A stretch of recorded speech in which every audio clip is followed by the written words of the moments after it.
Alicia Dunams. How lovely to have you on my show. You have been so gracious to have me on yours. And now you've written a phenomenal book. Really, it was very interesting read. I enjoyed the whole thing. I mean, the idea of conversations, how to talk to your enemies, 101 ways to turn hostility into peace.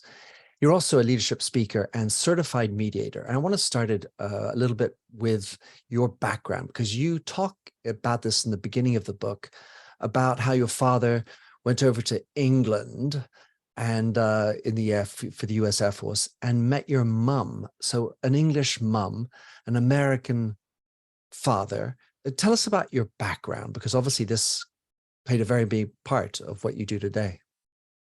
Yes, people always ask me, why did you write the book? And I have that kind of short answer of, I'm a leadership trainer, and I saw that people were scared to speak up because they're scared of being shut down. And I've especially seen that in the last 5 years in the leadership and diversity, equity, inclusion work that I've been doing. But then they want a deeper cut because they're like, okay, that's the that's the short or easy answer. Why did you really write this book? And that's when I get a little vulnerable and say, why did I write this book? And really, Minter, I was the peacemaker in my family. I come from a family, a mom and dad with two very different backgrounds. As you mentioned, my dad is from New Orleans, Louisiana. He's Black, came from a very large family. Even though they were poor, but he said he never felt poor, but they were poor. I mean, he walked to school with newspapers in his shoes, and he was one of 10 kids. My grandmother cleaned houses. And then my mom came from a well-to-do British family. Like, she lived in the British countryside with lambs, went to the best schools, went to the sister school of Eton, where all the the British royalty go to school. Since I went to Eton, I happen to know that school, of course. Oh, okay. So this was back in probably the 60s, early 60s. My mom went to school, and so she grew up in Newbury, so the British countryside. She was actually born in Windsor. And so I come from two very different backgrounds.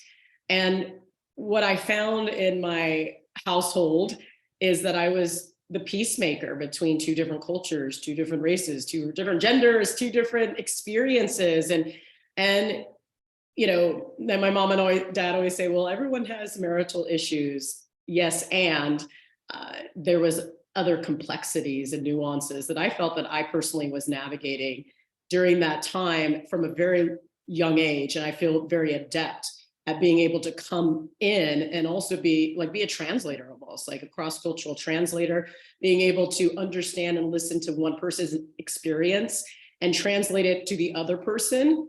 I'm really good at that. And that was not a skill set I went to college for, what have you. I am a trained mediator, but I just found that that's something I'm able to do. And as I started, very much in leadership training. I have a background. I've been an entrepreneur for over 20 years, executive coach, business coach. I have a business that I actually help people write books. But this is my book, and this is my experience doing leadership training, and especially at the murder of George Floyd, back in 2020, and just this intensive, money being poured in to do diversity, equity, inclusion training. I found that the way that it was going about, and I don't know if this is the way it was designed, but the way people were receiving this training is, I'm wrong, I'm bad. There was a lot of shame and blame. There was a lot of stuff came up for people because we obviously, especially in the United States, have a very complex history. And so what I just found is people want to heal, and we heal in circles. We heal in conversation. We heal when people feel seen, heard, and understood. And so I just did things a little bit differently. And that's how I choose to, moving forward, is let's all come to the table. Let's all talk, and that we all have a part in healing. I didn't notice, but I don't remember seeing it. Do you have any siblings? Yes, I have a brother. And how was his role in that? Because I'm surely he was in the middle as well. Well, he's almost 7 years older than me. So by the time I was 10, he was already out the house. So it was me and my parents, you Right. know. And so I think he had the brunt of First round. first round, but really my parents were so young when they had him. He was raised partially by my grandmother. So but he did have the first round, but then as soon as he was able to leave, he left. And then I had, them in marital issues are a real thing. And, I want to be mindful and respectful of my parents, of course. Of course. And you give them a lovely, lovely heartfelt thought of, and thanks at the end. So and there's, everybody has issues, my goodness. And this notion of racial, we have different minds, women and men, and then we have different backgrounds, and then we have different cultures, and we have different skin colors. A lot of differences to uncover, even if you have the same language, because that can also be another type of oops to figure out between couples. I'm married to a woman who's French Spanish, and so which language do we argue in? Which language do we love in? Which language, which language do we bring up our children? All these things. So I'm familiar with, or at least I have a grip on that idea. And anyway, I've been married for 28 years, and nothing's without a little bit of work. Absolutely. Well, yeah, the language thing is interesting because my dad uses the word ain't. And my mom would constantly say ain't isn't a word. Yes. With a little bit of a British a little looking down, ain't. Donald, ain't. Darling, we don't speak like that. Exactly. So it was quite an interesting way to grow up. So I think that's like the deeper cut, the more vulnerable explanation of why I wrote this book. And when we look around, Mentor, let's just look around in 2023 and seeing what is going on in the world. And people are afraid, they're fearful, they're lashing out, there's division, there's polarization. And of course, I don't want to harp on that. I'm all about vision-based leadership. Like, what are we looking to create? And we get to look at what is happening to get an assessment, because that self-awareness and social awareness is a very much a big part of understanding where we are today and where we want to be. And we get to look around and things are, especially with social media and amplification of misinformation, disinformation, news, fear, stoking fear, politics. That's why I'm not worried about the marketing of my book, because this is a conversation that we're going to be having for a very long time. I, of course, 100% agree. Just wanted to talk about the mediator, because for me, I never really have considered this, but how do you become a certified mediator? Do you need to be like a psychologist somehow?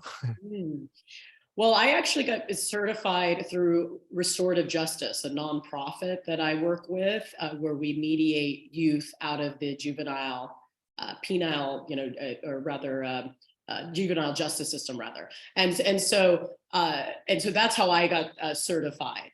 So there's all different types of ways. Obviously, there's mediations in the legal route. And I got certified and did all my hours through a nonprofit. And so I'm a certified mediator working with restorative justice. Right. Sweet. Mm-hmm. So let's talk about the context we're living in. And I picked up a few things which you spoke about, and it feels that we need to be nuanced in this, even in this setting of the context. One of the things I picked up and you wrote, it says, people often feel overlooked and underappreciated, so they create problems simply for attention and validation. Somewhere else, you talk about the issue of loneliness, which you mentioned at the end of the book. We got to a point where we have echo chambers. No one's listening to me. I feel alone. And do you feel that there is actually a movement afoot that's snowballing about the desire and the need for this type of more thrusty, strong conversation between opposing factions. Do you feel that there's something of a movement towards bridging? Yeah, interesting to note when I share a little bit about AI, and I know that's your expertise, and what do they say, 80% of jobs will eventually be replaced by AI. Or changed anyway. Or changed in some way. And this, I had a conversation last night about, the potential of a universal income, because there's so much money being made by the top 1%, and the Jeff Bezos in the world, for example, that and that may be COVID. And I'm just sharing this is all conjecture. So I'm sharing just conversations I've been having with people, is that COVID was kind of a test of that, because I know in the United States, everyone got a monthly check, and very minimal, that it covered people's basics. And so this whole kind of idea of a universal income, and just to kind of appease the masses, if you will. I know we can get deep because you're a deep thinker. So this concept of humanity, I mean, this is like our ability to connect, to touch, to have deep conversations, to be compassionate, empathetic. That's really what makes us humans, and that's what's going to differentiate us from any robot or AI or technology that can take some of these jobs or replace us. And so what I think is what we see all around us is, I believe, control, like politics. I firmly believe that some of these issues, because the issue, and I very little, I don't touch on issues in the book. Right. I minimize it, because it doesn't matter what the issue is. It's having the skill set to be able to bridge, our conversations, be able to bridge and to connect and storytell and build relationships with and converse with, and see someone's perspective, and realize that, one of the highest forms of intelligence, that your perspective and someone else's perspective can reside at the same time, and no one's right and no one's wrong. It's just, this is, what it is. And so with these skills, the issues can be manufactured, which sometimes it feels like issues are being manufactured these days, or stoking fear in us, as a way to kind of control or to distract. It's a very peculiar and interesting time to be alive, and just to observe what's going on in the world. And so I just call people to be hyper observant, and also non-attached. Like inner peace is something I really establish in the book, especially with the first chapter, communicating with ourselves, that we get to hold counsel with ourselves before we even open our mouth. We get to have skills like breathing and meditation to be able to see, am I absorbing what's around me? Am I getting stressed out because of someone's opinion or political belief? Or can I navigate this world with a sense of inner peace, that everything on the outside really doesn't matter, and then I just get to observe and notice? And if someone shares that they're passionate about a particular political campaign, and it's like, thank you so much for your passion. I'm all for people being passionate about political beliefs, or it gives me a different lens on the issue. Thank you for sharing your perspective. It gives me a different lens on the issue that we're talking about, and just leave it at that. Leave it at that. And so being able to regulate ourselves. That's why I go through the whole neuroscience at the beginning, and the critter brain versus the prefrontal cortex is notice when news, politicians, social political discourse is igniting your critter brain. The part of your brain that's saying, am I safe? Is there enough? The part of the brain that gets stoked into fight, flight, freeze. Just notice if that's being ignited, and how can you regulate that? Just before we went on, I spent a couple minutes not meditating, but thinking about my feelings before the conversation. And I think those little moments before you engage in a conversation it's very interesting because it allows you to sort of see where you are. What are the little triggers in your mind? Maybe you had a fight with somebody, or these other things that can creep in, I would say, like an unfriendly critter into your conversation or your disposition. Mhm. One of the things you talk about is that this is what makes our humanity. And I'm trying to remember where you wrote. You said it's almost like this is your purpose. Your purpose. Once you have that, the feeling that you have of knowing that you are here as a peacemaker, it felt like that's how you describe your purpose. But so many people, I feel, A, don't know who they are, and two, don't really have a deep-rooted purpose, much Mhm. like you have with your parents. That connection into the child, Alicia, is vital, as far as I'm concerned, in reinforcing, energizing, giving you that power, desire, conviction to do what you're doing. But a lot of people get, you say invent their passion or invent their issue because it's in lieu of knowing who I am and having something that's really purposeful. Mm. Minter, I shared that I've been an entrepreneur for 20 years. Our purpose or our soul assignment, why we're here on this earth, sometimes doesn't get revealed for a really long time. I mean, I still get to pay the mortgage. And does peacemaking pay my mortgage? uh, Somewhat. I mean, with the corporate trading that I do, and so yeah, we can find purposes in other things. Some people might feel their purpose is making money and providing for our family. That's a huge purpose for us. And so kind of going in the realm of your question of what is our purpose, and some people are in survival, and it can be a luxury to be able to sit back and say, okay, how am I serving the world? That could be a beautiful luxury to have. Like I'm in the place that I'm so leaning into my spiritual gifts, if you will, that I'm visualizing the life that I want, and I know that there's after I talk about the book and connect with people, and had a really beautiful speaking event. I just talked in Toronto, and this gentleman came out to me and was moved visibly by the exercises that I ran through the event.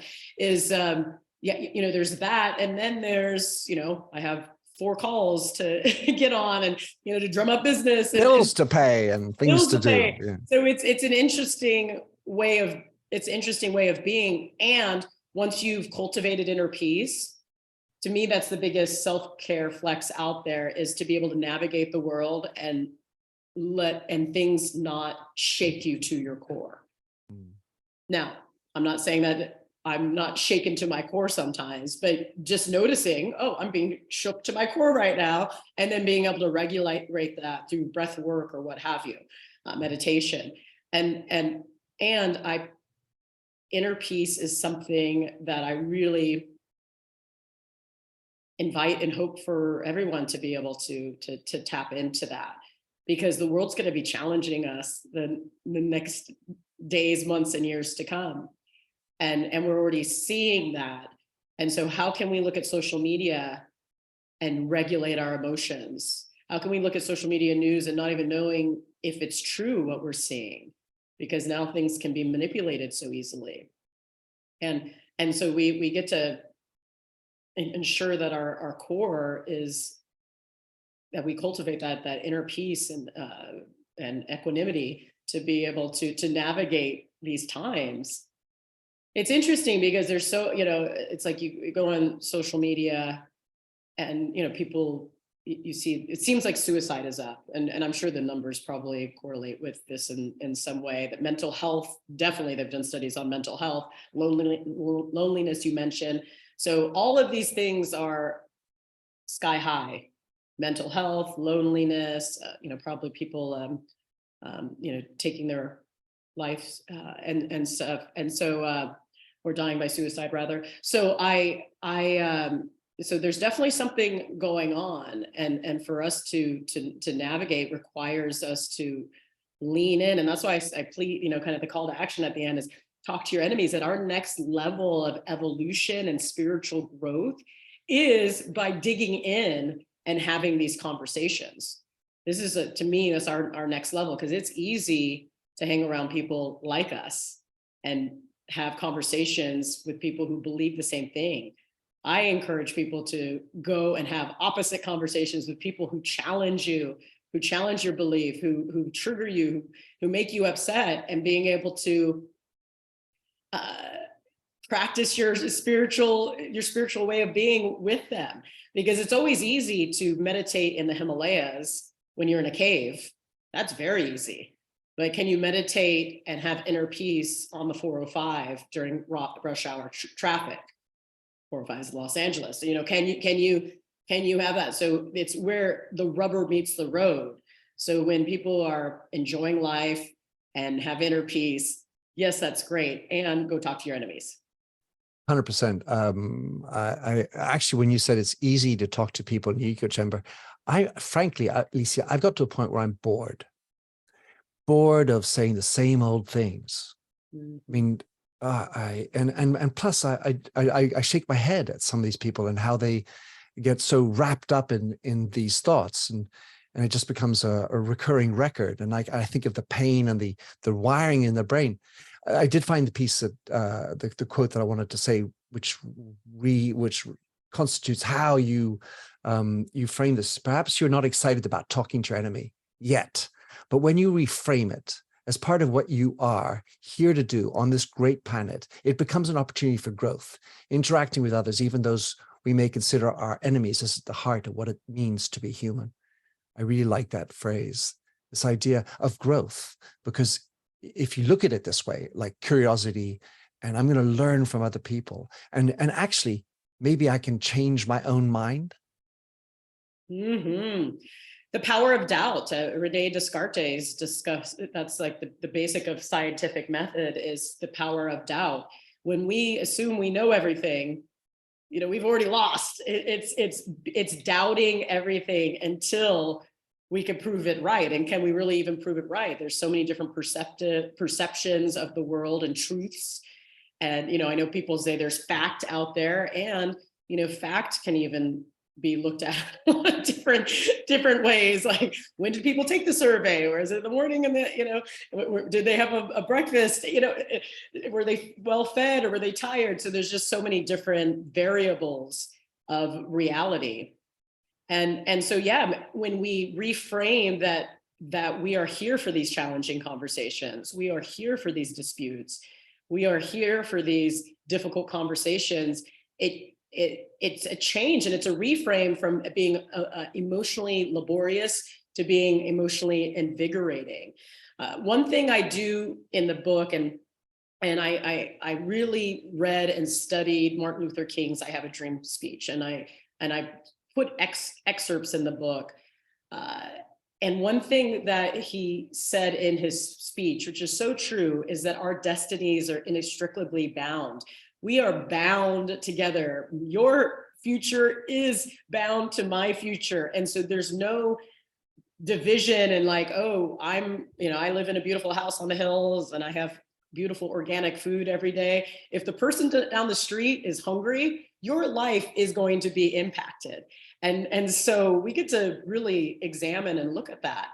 Is if someone doesn't have basic Maslow's pyramid, they don't have their basic physiological needs met from a safety perspective, from a food perspective, from belonging, all of these different perspectives, your life is going to be impacted. So when people talk about, and I talk about political discourse, and I talk about political polarization and differences in the book. I don't talk specifically, I don't give names. I actually like to keep the mystery around it. Like if someone asks me, what is my political party? I tell them I vote my values. All right, you did a good job on that. And then it's like, and then it's like, oh yes, you get to be in relationship with me. Do you want to know what some of my values are? And then we get to have a conversation. So it's not labeling. like I have a concept, be a verb, not a noun. So when people say I'm a this, like, what is that? Like, I don't even, what does that mean? So what, can you tell me the verbs? Like, what do you stand for? What's your way of being when you say that? And so there's so many labels that people hide behind.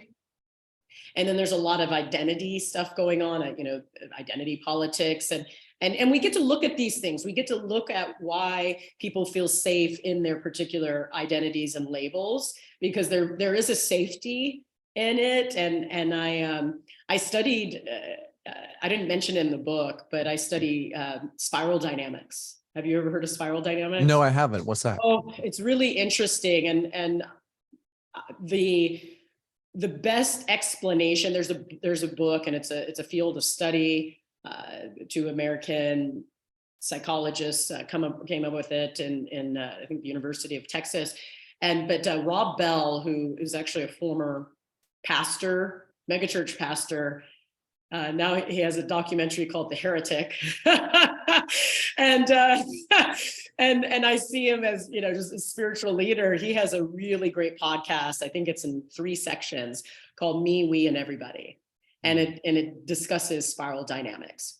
And so spiral dynamics, just a general overview is that when a percentage of the population goes to the next level, there's all this cognitive dissonance and people fighting, because we kind of bring everyone with, but like the top 20%, well, not the top, I don't want to say top, but like 20% goes to the next level.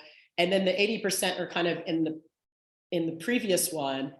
And then there's a lot of kicking and screaming and turbulence kind of to get to the next level. And that's the turbulence we're feeling right now. So even if we look at things that are kind of social issues, like whether it's pronouns or transgender, like things that really are very much saturating the news of the day, there's people who are like, no, I like, their feet are in the ground. I do not want to accept or move forward or evolve in that way.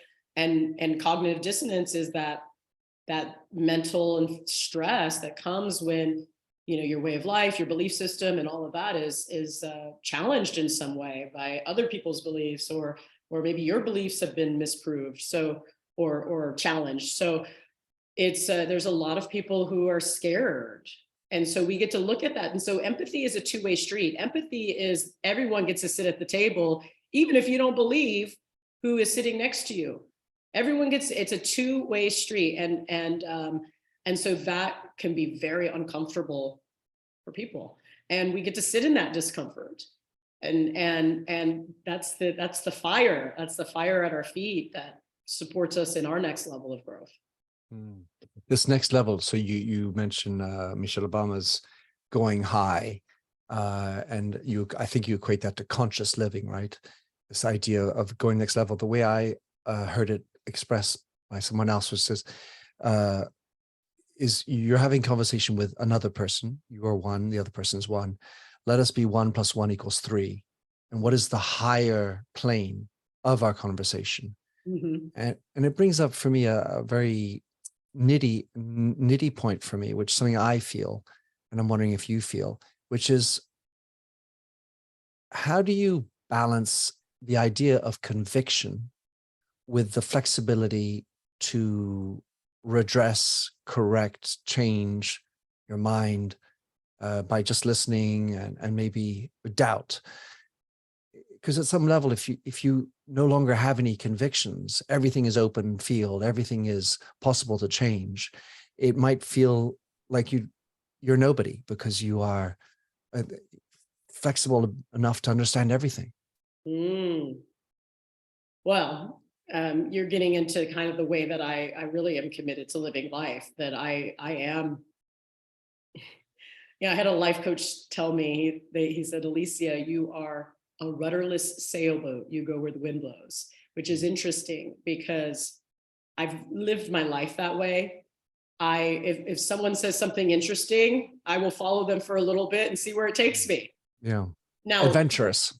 And so I am adventurous, and that's my personality type, and that's who I be. Like I've literally, and I had this conversation with Rob Bell, who's the mega church pastor that now has a documentary called The Heretic, in which he stars in, or which is about his life. And I've done the spiritual couch tour. Like I want the greatest hits from all religions. So at one time in my life, I've probably been every religion, from Catholic to Pentecostal, visited the Church of Scientology, Buddhism. Like it's like, tell me the greatest hits. Like I'm curious about wisdom traditions, and there is a spiritual through line in my book.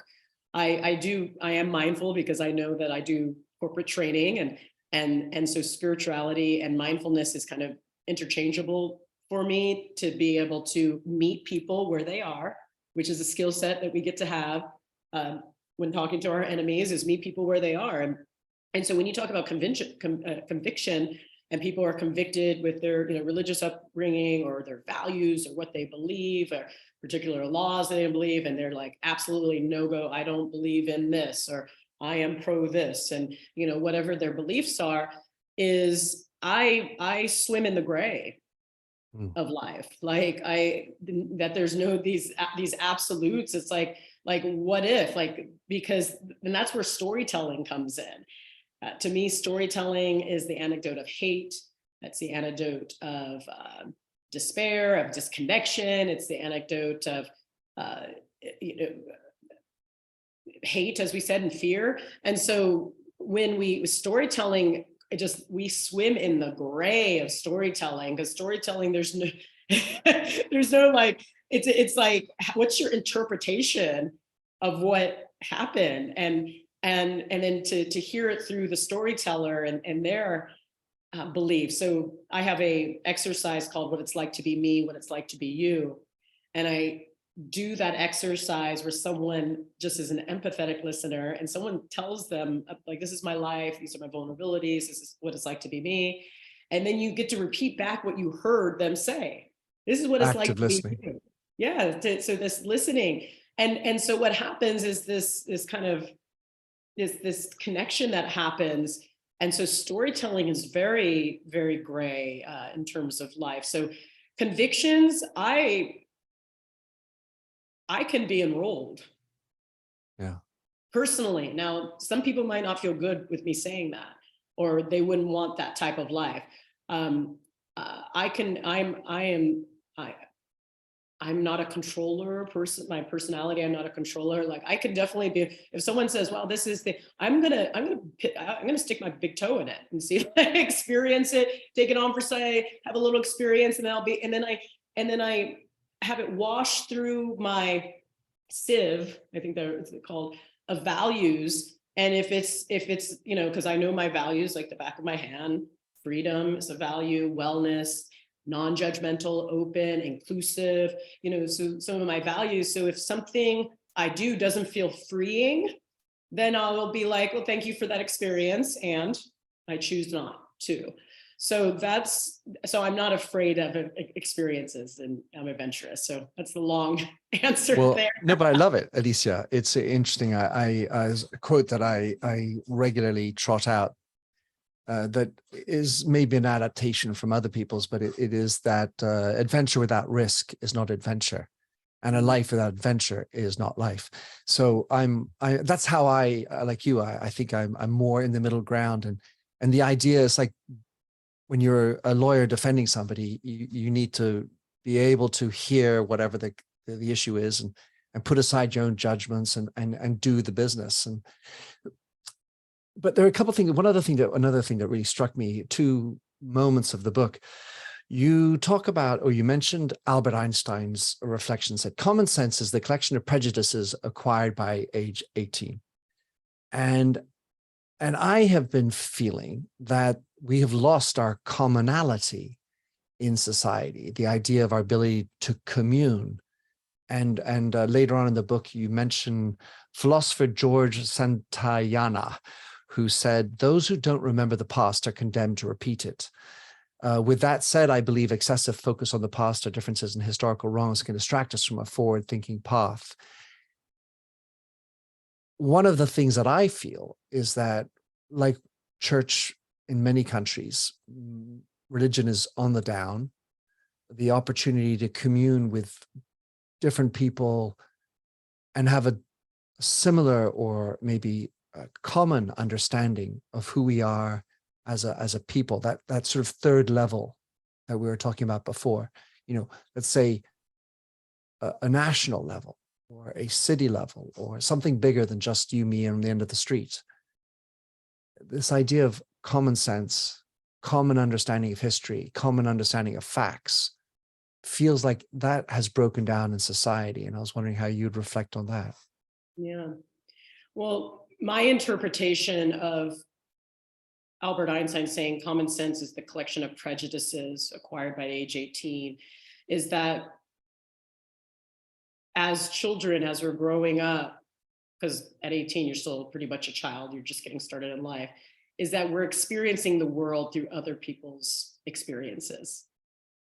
So I give an example, like if your grandfather is complaining about a certain group of people and saying they did this to me and they did that to me and they took my job or my whatever, or the neighborhood has been a certain way since these people moved in, whatever the dialogue is or the conversation is, you start appropriating that without having those experiences for yourself.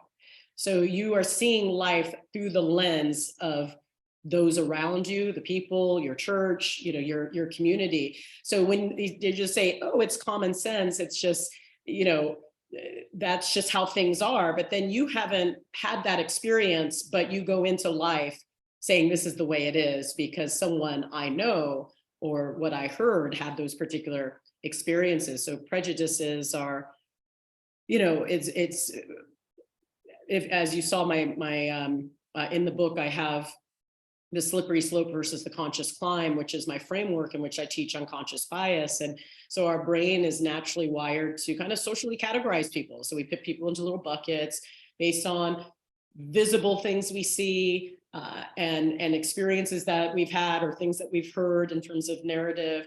And then we put people into buckets, and then we start having beliefs about particular people groups. And then we start having, explicit beliefs and saying things. And then there's the potential of discriminating and prejudice and all of that as we slide down the slippery slope and kind of just seeing just one person. We have a whole picture in our mind about that person without them even opening their mouth. And so just as our brain is wired for that, our brain is also wired for conscious choice and to regulate. And so we get to get really curious, like, what made me believe that? Mm-hmm. What story have I been telling myself? What belief system, what narrative in which I grew up with told me to think this particular way about this particular group of people? Like, for example, if you cross the street because you see a particular person coming down the street, what told you to cross the street? So you get to get real curious about that and lean in. And so I encourage people to, when you have these thoughts, is get curious on why. Don't shame yourself. Don't, blame yourself. Just get really curious and talk about it. And so that's why I believe in the healing power of like circles and having conversations, because if you just say, this is how I feel, this is why I cross the street when this particular person walks down the street, and it could be anyone, fill in the blank, it's gonna be based on your experience. For some people, it could be, a particular gender. For some people, it could be someone of a certain height, just whatever it is.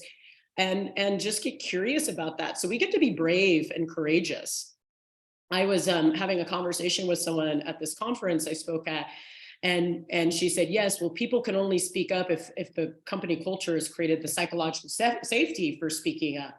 And I said, yes, and that's definitely what companies are looking to do, ensure that everyone feels seen, heard, and understood. And there's a place to make mistakes and to share ideas and come to the whiteboard with new ideas, et cetera, and then not to feel embarrassed or shamed about what you share. And we live in a world where you get to be courageous and it might not be safe to speak up. Like for example, I have a chapter on hate speech. So what are you going to do in a time where there's hate speech happening? And there is no psychological safety. There might not even be physical safety. So, what are you going to choose to do in that moment? Obviously, we want everyone to remain safe. So you gotta check in with yourself to remain safe. And you will sometimes need to advocate for yourself and others with not feeling safe. And some people are not going to feel safe talking to their enemies, talking to their next door neighbor, talking to, the coworker that there's just kind of weird energy. You might not feel safe. And I invite people to lean in. Well, there's no doubt that one of the things you write about is setting boundaries and the need to set boundaries. And something that I discovered through the research in the same order, looking at conversations, is boundaries is actually not about telling you what you can't do or putting boundaries around the other person. It's about setting your own boundaries. And if you can be clear about that with yourself, then you know when you need to change things, as opposed to telling the other person when to change things. Is that a fair description? Yeah, I would say that's definitely a description. Boundaries are creating a container, if you will, of how expansive can we go in this relationship. So it's interesting because some people say boundaries are like a wall or cutting people off. It's like, okay, this is where we're going to be able to play, and once we get out of here, this is no longer area to play. So you could see it as a lot of different things, and I would say people need to create boundaries for safety reasons or for mental health reasons. And I give the example of, my mom, having a conversation. It's like, I don't feel comfortable talking about that. So this is going to be the last time we talk about this. And just having that pretty much, but saying it in a kind way. Yeah. That's where the tone comes in and all of that. But it's one of the things that we get to do. Boundaries. Yeah. Well, one of the things that I've explored and maybe the interesting or the challenging piece is when you're speaking within your own echo chamber, everybody, you've got your topics, everyone has the same sort of general feelings. But the interesting thing is, and it's adventurous, is to go and have that conversation with someone else in another space. So, for example, you take somebody who's from a completely different culture, and your points of reference are different. The way you experience words will be different, or maybe language and other things. And I think of those as frontiers beyond the boundaries, if you will, because the boundaries, it feels for me, is safe. But safe, I feel, is not going to get us over the line, because we have to find ways to allow for friction. Because if it's all safe and politically correct, that's an agenda, or there's a perspective almost in who's saying what's correct. And somehow I feel like we need to get a little bit dirtier in our ability to move into and talk to our enemies. Yeah, no third idea is going to be birthed if there's no friction.